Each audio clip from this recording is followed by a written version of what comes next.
Why such a demeanor during the time that you were reading your opening statement?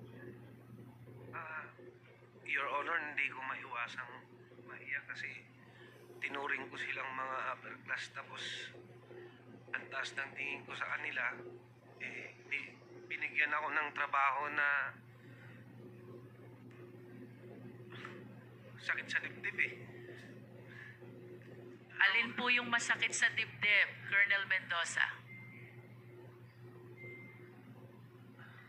Binigyan po ako ng trabaho ng mga upper class ko na ikakasira ng buhay ko.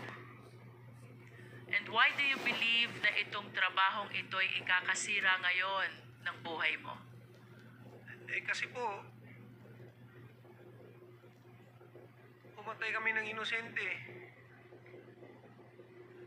Pumatay kayo ng inosente? And can you please state for the record, sino yung inosenteng tao na pinatay mo? Pinatay nyo? Si Sir Wesley Barayuga po. And when you use nyo, namin, kami, no? Sino ba yung mga taong tinutukoy mo? Sila Sir Leonardo na nag-utos sa amin. Aside from Colonel Leonardo, At si Ma'am Garma po. Colonel Garma, who else? Wala na po. Wala na po iba. Ikaw ba, Colonel Mendoza, ay may asawa? Meron po. Meron ka bang anak? Meron po isa. Ilang taon na po yung anak nyo? 14 years old po. 14 years old. Ilang taon na po ba kayong nasa serbisyo? 22 years na po. 22 years in service. And of course, it is clear to your mind already na dapat ang pulis hindi pumapatay. Tama po ba? That is the general rule. Ang pulis hindi dapat pumapatay because due process must be served. Tama? Opo, Your Honor. As a matter of fact, in our country, death sentence is even suspended. So, ibig sabihin, kahit convicted criminal, kahit punishable by death, because of the law suspending the death sentence, hindi rin tayo pwedeng pumatay, no matter how guilty the criminal is. Tama ba? Opo, Your Honor. But of course, you understand also, Colonel Mendoza, may mga circumstances kung kailan ang pagpatay ng pulis ay warranted at legal. Can you please tell us, what are these instances? During legitimate operation po, at the police officer is in danger, the life of the police officer serving the police operation is in danger. I wish to invite your attention to paragraph 7 of your affidavit. Ang sabi niyo po dito, Colonel Mendoza, napilitan kayo isagawa yung proyekto for 2 reasons. 1, opisyal na nag-uutos. Opo. Pangalawa, natatakot kayo para sa kaligtasan ninyo at ng pamilya ninyo. Do you confirm this?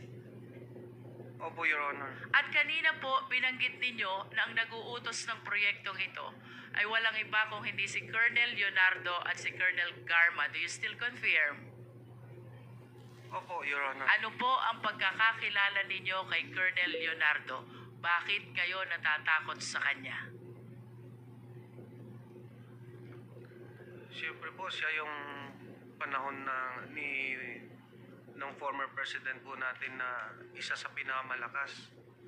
When you say pinakamalakas, panahon ng former president, anong ibig sabihin mo, Colonel Mendoza? Nakakabulong po at nagkakatotoo. Nakakabulong, nagkakatotoo. Pwede mo ba kaming kwentuhan? Ano itong pagkakataong nakabulong at nagkatotoo ang mga sinabi ni Colonel Mendoza sa former president? Ni Colonel Leonardo po. Colonel Leonardo.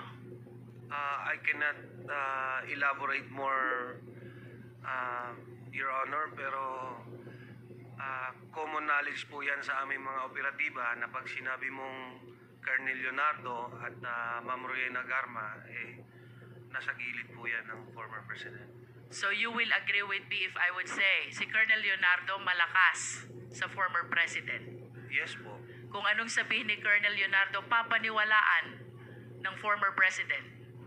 Maaari po. At kung anong hilingin ni Colonel Leonardo, susundin ng former President. Maaari din po. Let's go to Colonel Garma.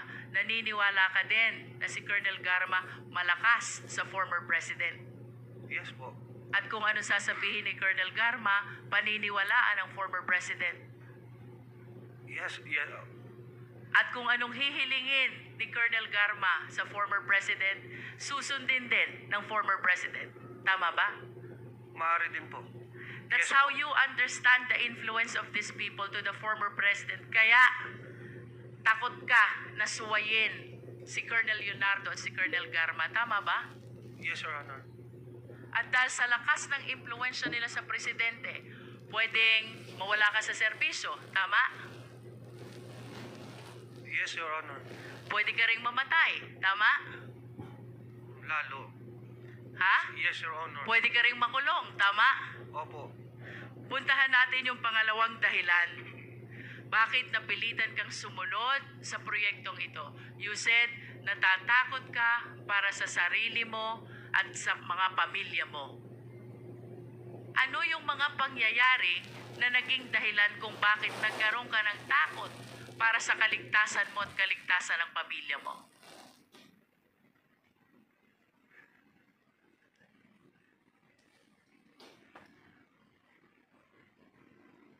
Kasi nga po, ma-impluensya po sila. Pag hindi ko po naman sinunod, baka hindi lang naman ako ang balikan, baka pati pamilya ko pa. Pag sinabi mo ba, Colonel Mendoza, baka hindi lang ikaw ang balikan, anong ibig sabihin mo ng salitang balikan? Kumbaga, hindi ako sumunod, Your Honor So, hindi ako, kumbaga, pagka hindi ka sumunod, hindi ka kanila.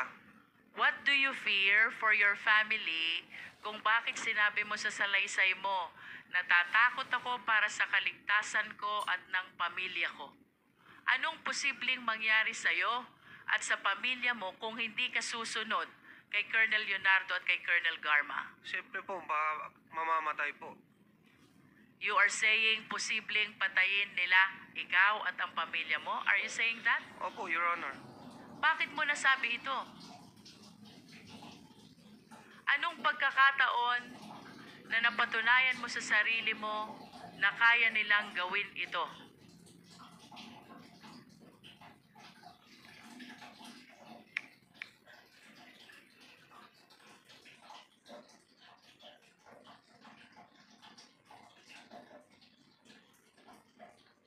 Your Honor, marami na kasing ugong-ugong Maari mo bang isalaysay sa amin ano yung mga umuugong na yon? Dahilan kung bakit mo inisip na baka patayin ni Colonel Leonardo at ni Colonel Garma ikaw at ang pamilya mo kung hindi ka susunod sa proyekto. Mayroon na pong mga dati pa po sa Davao Region na pag sinabi niyong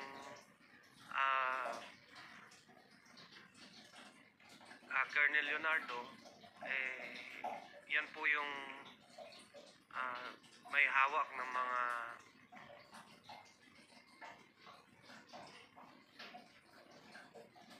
May hawak ng ano, Colonel?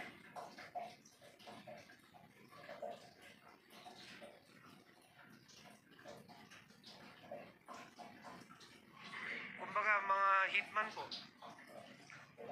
Colonel Leonardo, may hawak ng mga hitman. Is that what you're saying? That is kumbaga yan po yung usap-usapan. Hindi ko naman po makukumpirma. Pero Usap-usapan. Let's talk about usap-usapan.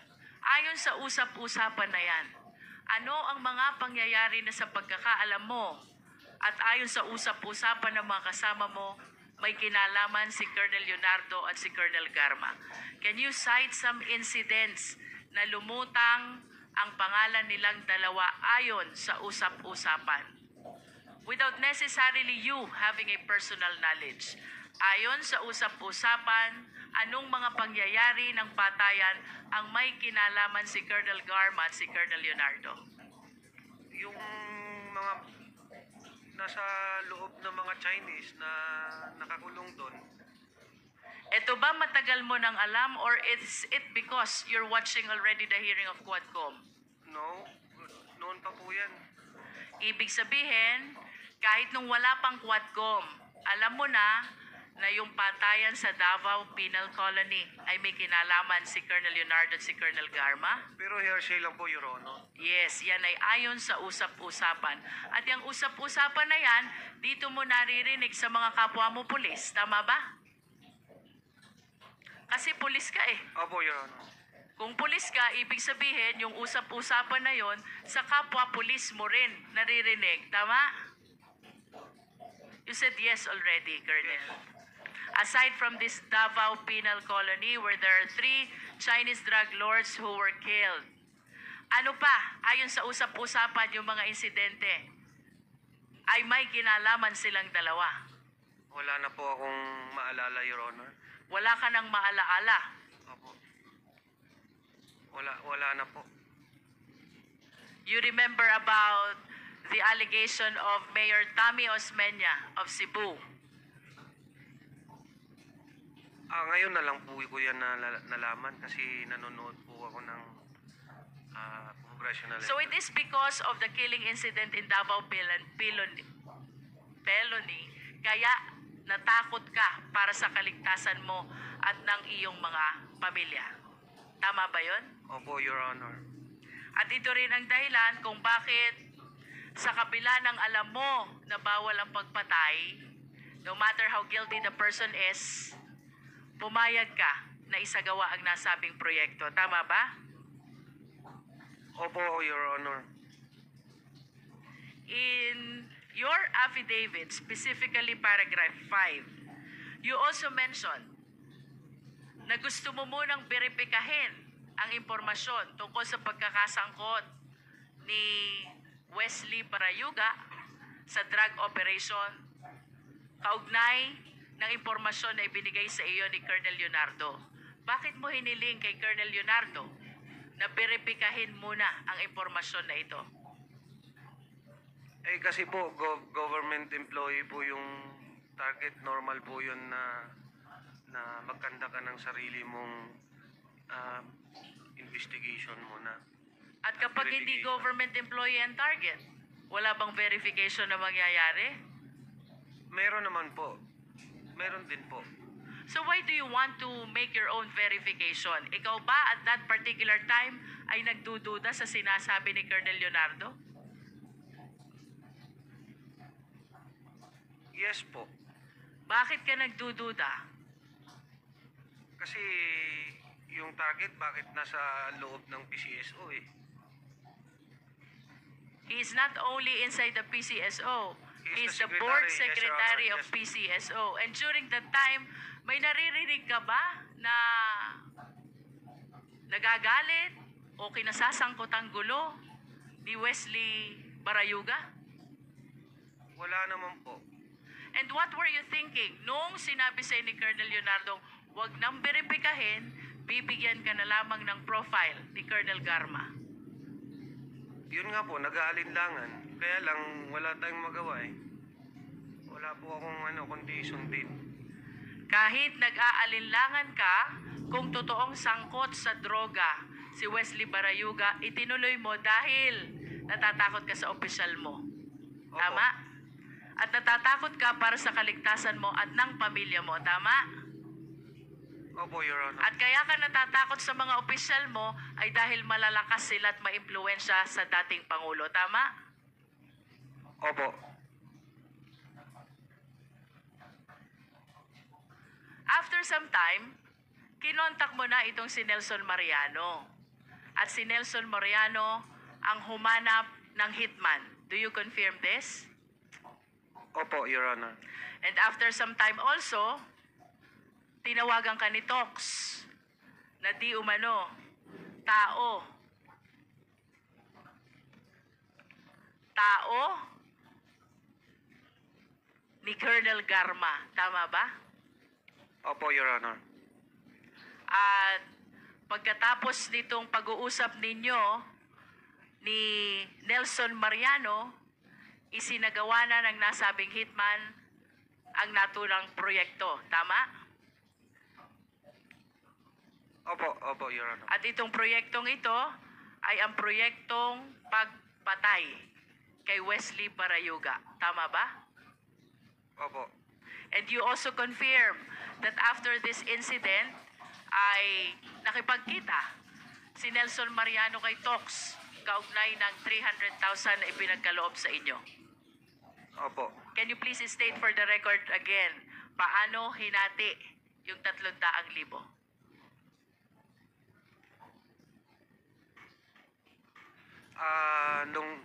Nung dumating po si Nelson, may dala-dala po siyang 300. Binigyan niya ako ng 40. Binigay ko na sa kanya yung iba. Ang kumuha ng pera ay Nelson po. si Nelson. Pagkatapos niyang kuhanin ang pera kay Tox, anong sunod na nangyari? Pumunta po siya sa akin. Pumunta sa'yo, Sabi niya, eto na po, sir. Sabi ko, sige. Sabi niya, binigyan niya ako ng 40. and then, where did the rest of the 260,000 go? Nasa kanila po. Nasa kanila. Would you know kung paano nahati yung 260,000? Si You have Nelson 1 minute po. left, Congresswoman Jinky. Si Nelson na ang nakakaalam noon. Opo. Yes.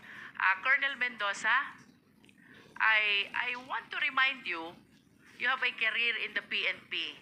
Tama? Yes, Your At Honor. kagaya ng sinabi mo, ikaw ay 20 taon na o 22 taon na nasa serbisyo. Yes, Your Honor. And perhaps after some time, you will be enjoying your retirement in PNP. Tama ba? Yes, Your Honor. I am just curious. Sa kabila ng panganib na iyong isinalaysay sa iyong opening statement, bakit ka lumutang at bakit mo isinasalaysay itong insidenteng ito laban kay Colonel Leonardo at kay Colonel Garma?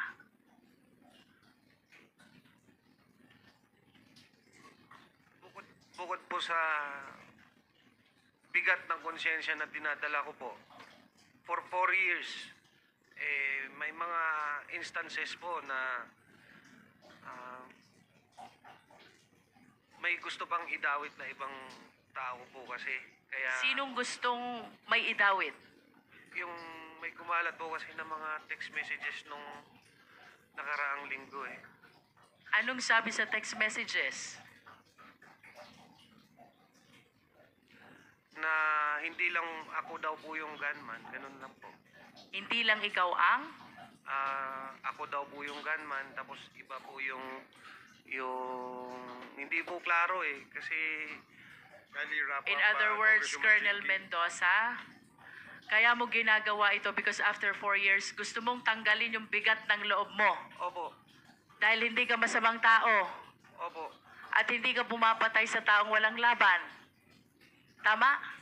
correct po, At napilitan ka lamang pumatay dahil sa takot mo sa mga opisyal na ito. Tama? correct po. Nevertheless, I wish to manifest, Mr. Chair, Colonel Mendoza.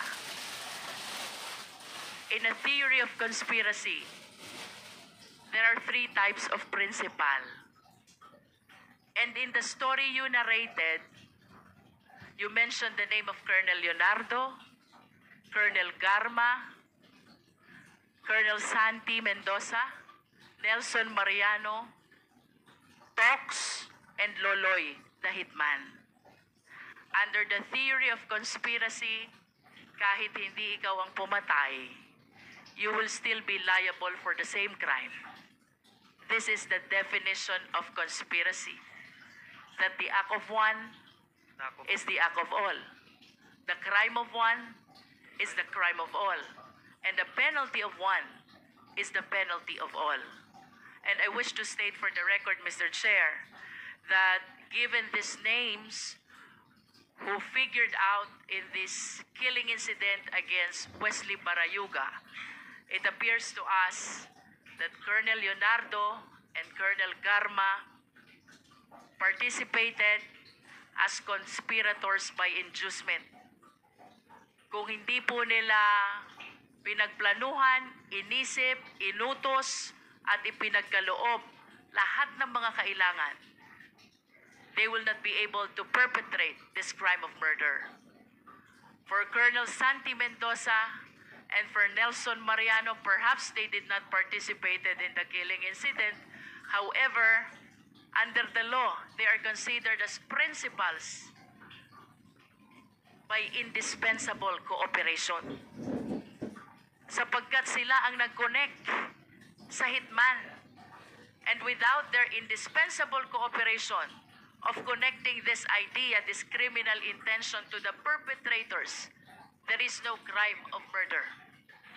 And for Loloy and the rest of the backup who appeared in the video, perhaps the one riding in the car and the one riding in the motorcycle na di umano'y bumak up sa pagpatay na ito, we can consider them as principal by direct participation. Sa kabila ng lahat ng ito, sa kabila ng posibilidad na madawit ang pangalan ni Colonel Santi Mendoza at kasama na si Nelson Mariano, they took the courage to speak before the Quadcom dahil gustong alisin ang bigat sa dibdib ng loob, particularly of Colonel Mendoza. Thank you, Mr. Chair.